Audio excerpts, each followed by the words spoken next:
महेश ट्युटोरियलने रातोरात आपले 33 coaching centres बंद करून टाकले आणि हजारो विद्यार्थी ज्यांनी पूर्ण फीज वर्षाच्या भरलेल्या आहेत आणि बोर्डाच्या प्रिपरेशनसाठी प्रयत्न करतायत, हे आता ऍक्च्युली रस्त्यावर आलेले आहेत. कोणी फोन उचलत नाही आहेत, कोणी त्यांना काही सांगत नाही की कुठे ऍडमिशन घ्यायचं, काय करायचं, प्रिपरेशन कसं करायचं.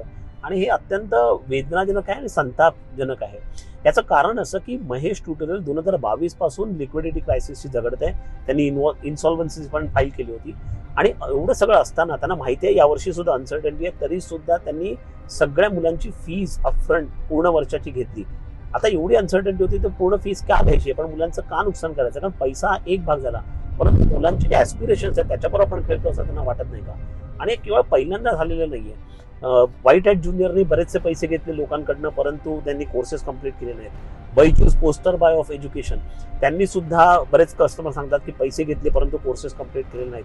आणि आता महेश ट्युटोरियल, इथे कुठेतरी आपण या सगळ्यांना कोचिंग सेंटर्सना रेग्युलेशनमध्ये आणून अकाउंटेबल धरलं पाहिजे आणि तरच खऱ्या अर्थाने या प्रकारची फसवणूक थांबेल.